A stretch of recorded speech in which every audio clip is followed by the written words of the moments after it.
Hi, it's Grandpa from Grandma and Grandpa Read, and today's book is Rosie's House. It's by Susan Reid and Teresa Culkin-Lawrence. It looks like Rosie is a guinea pig.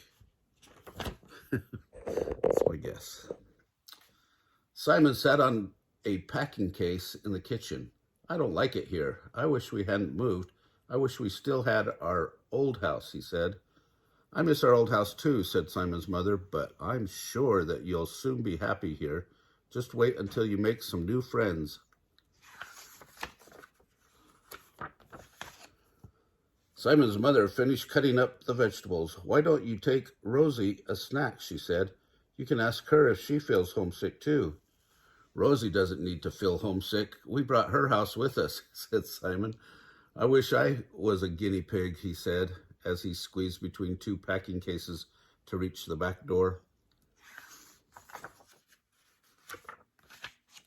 Simon bent down and lifted the lid of the hutch. You don't know how lucky you are, Rosie, he said. I had to leave my house behind. But Rosie was gone. The wire must have been torn when the hutch was in the back of the car. Simon looked for Rosie everywhere, but she wasn't in the garden. She wasn't in the garage. Simon looked inside all the packing cases in the house.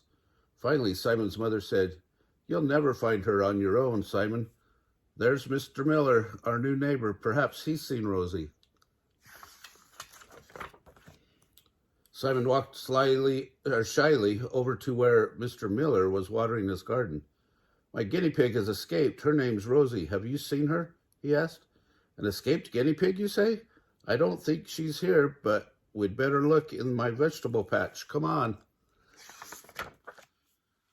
No, Rosie's not here, said Mr. Miller. Let's go and ask Miss Davis, your new neighbor on the other side. No, said Miss Davis. I've been in my garden all day and I haven't seen a guinea pig. Let's ask Nick, said Miss Davis, and she called out to one of the children riding past. Have you seen a guinea pig anywhere, Rosie? Rosie has escaped. You've moved into number 32, haven't you? The tallest boy asked Simon. Yes. Do you live near here? We all do, said the smallest boy, and Nick keeps guinea pigs too. Don't you, Nick? Come on and see them. Perhaps your guinea pig is visiting, said Nick. But Rosie wasn't there. That's a great hutch, said Simon. I made it, said Nick proudly. Now let's look for Rosie. They went to almost every house in the street. Then suddenly, there she is, yelled Nick. There she is, yelled Simon. They raced into Mrs. Field's garden, but Rosie was too fast. She darted from one plant to another. Her little nose was twitching. She was having a wonderful time. Mrs. Field came into the garden. What's going on? She asked. Perhaps I can help. Mrs. Field began to think that her garden would be trampled flat. Freeze, she yelled, and everyone stood still. We're frightening her. Let's stand still and wait until she comes out. Then we'll grab her. So they stood very still. Just then, Mr. Field arrived home and found his garden full of people, all standing as still as statues. What are you all doing? He asked in surprise. Shh, we're waiting for Rosie, whispered Mrs. Field. The next door neighbor looked over the bushes and stared in surprise, but before she could ask what they were doing, shh, whispered Mrs. Field. We're waiting for Rosie. A delivery van pulled up next door. Are you playing statues? The driver laughed. Can I play too? Mrs. Field began to whisper. Shh, we're waiting for... But just then, Rosie darted out from under a bush, and everyone dived to grab her. Suddenly, there was a huge pile of people, all whooping and yelling, and underneath was Simon with Rosie safely in his arms.